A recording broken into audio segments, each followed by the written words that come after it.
नमस्कार दोस्तों गणगौर पूजा का पावन पर्व कल है। इस दिन सुहागिन महिलाएं अपने अखंड सुहाग के लिए माता पार्वती की पूजा अर्चना करती हैं। इस व्रत को करने से सुहागिन महिलाओं को अखंड सौभाग्य की प्राप्ति होती है। माता पार्वती और भगवान शिव पति को लंबी उम्र का वरदान देते हैं। आइए सुनते हैं इसकी पावन कथा सुनने से पहले अपने हाथों में पुष्प और अक्षत अवश्य ले लें।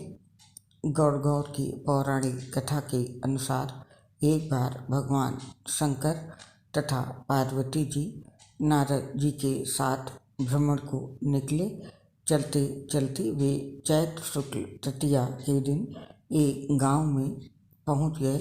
उनके आगमन का समाचार सुनकर गांव के श्रेष्ठ कुलीन स्त्रियां उनके स्वागत के लिए स्वादिष्ट भोजन बनाने लगीं। भोजन बनाते बनाते उन्हें काफ़ी विलंब हो गया, किंतु साधारण कुल की स्त्रियां श्रेष्ठ कुल की स्त्रियों से पहले ही थालियों में हल्दी तथा अक्षत लेकर पूजन हेतु पहुँच गईं। पार्वती जी ने उनकी पूजा भाव को स्वीकार करके सारा सुहाग रस उन पर छिड़क दिया।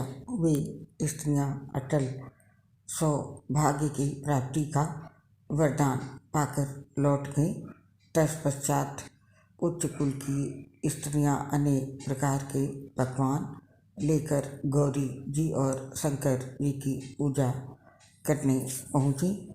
उन्हें देखकर भगवान शंकर ने पार्वती जी से कहा, तुमने सारा सुहाग रस तो साधारण कुल की स्त्रियों को ही दे दिया, अब इन्हें क्या दोगी? पार्वती जी ने उत्तर दिया, प्राणनाथ आप इसकी चिंता मत कीजिए। उन स्त्रियों को मैंने केवल ऊपरी पदार्थों से बना रस दिया है, परंतु मैं इन उच्च कुल की स्त्रियों को अपनी उंगली चीरकर अपने रक्त का सुहाग रस दूंगी। ये सुहाग रस जिसके भाग्य में पड़ेगा वो तन मन से मुझ जैसी सौभाग्यशाली हो जाएगी। जब स्त्रियों ने पूजन समाप्त कर दिया तब पार्वती जी ने अपनी उंगली चीरकर उन पर छिड़क दिया तथा जिस पर जैसा छींटा पड़ा उसने वैसा ही सुहाग पा लिया।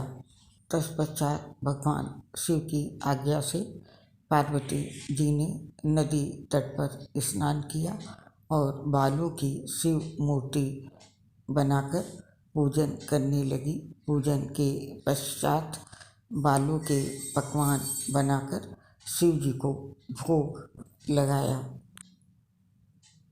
और प्रदक्षिणा करके नदी तट की मिट्टी से माथे पर तिलक लगाकर 2 कण बालू का भोग लगाया। इतना सब करते करते पार्वती जी को काफ़ी समय लग गया। काफ़ी देर बाद जब वे लौट कर आई तो महादेव जी ने उनसे देर में आने का कारण पूछा। उत्तर में पार्वती जी ने झूठ ही कह दिया कि वहाँ मेरे भाई भावज आदि मायके वाले मिल गए थे, उन्हीं से बातें करने में देर हो गई, परंतु महादेव तो महादेव ही थे, वे कुछ और ही लीला रचना चाहते थे। अतः उन्होंने पूछा, पार्वती तुमने नदी के तट पर पूजन करके किस चीज़ का भोग लगाया था और स्वयं कौन सा प्रसाद खाया था?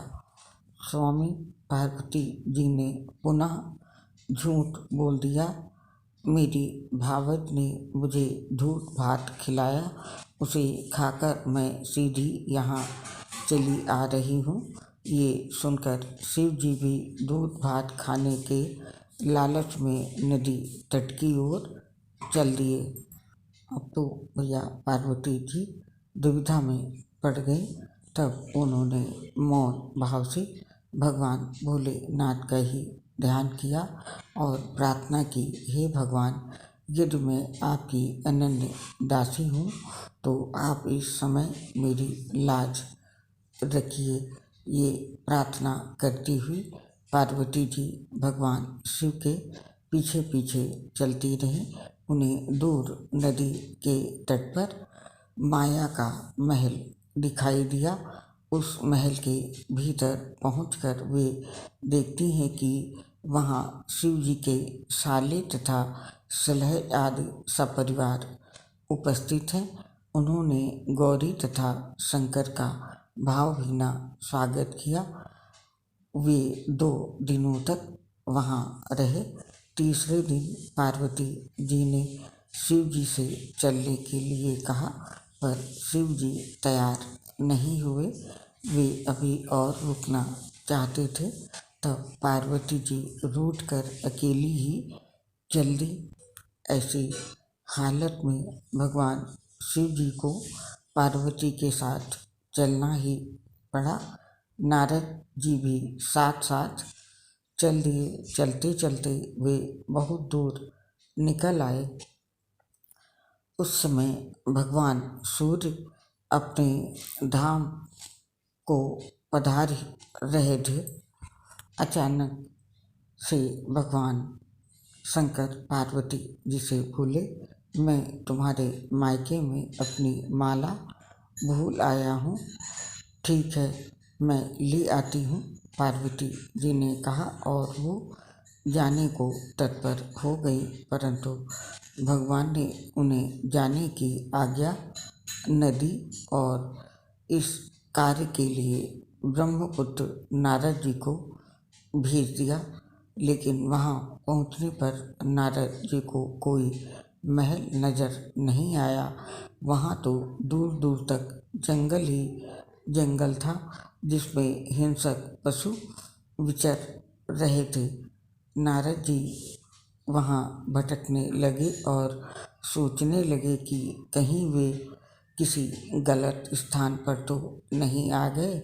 मगर सहसा ही बिजली चमकी और नारद जी को शिव जी की माला एक पेड़ पर टंगी हुई दिखाई दी।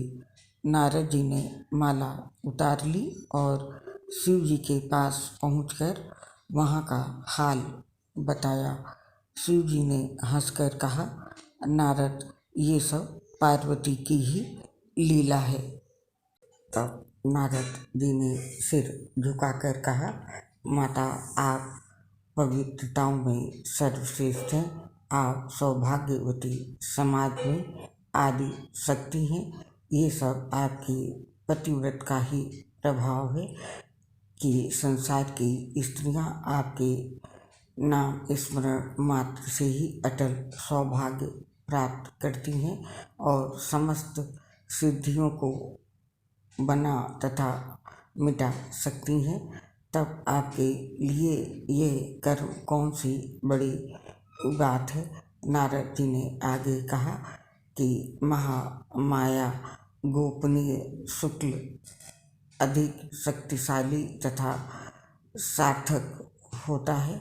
आपकी भावना तथा चमत्कारपूर्ण शक्ति को देखकर मुझे बहुत प्रसन्नता हुई है।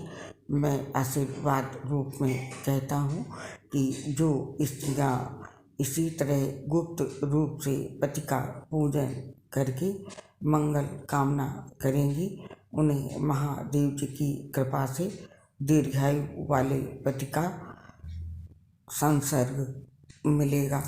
जिस प्रकार से माता पार्वती और भगवान शिव ने समस्त सौभाग्यवती स्त्रियों को उनके पति के दीर्घायु होने का आशीर्वाद दिया, उसी प्रकार समस्त कथा पढ़ने और सुनने वाले को भी वैसा ही भगवान वरदान दें। इसी कामना के साथ इस कथा को समाप्त करते हैं। आप सभी अपने हाथ में पकड़े हुए पुष्प और चावल को धरती पर रखकर माता पार्वती और भगवान शिव की हाथ जोड़कर प्रार्थना करें। दोस्तों, अब हम आपसे विदा लेते हैं और आपसे जल्द ही फिर मुलाकात होगी नई पोस्ट के साथ। तब तक के लिए आप सभी को मेरा प्यार भरा नमस्कार और इस दिन की हार्दिक शुभकामनाएं।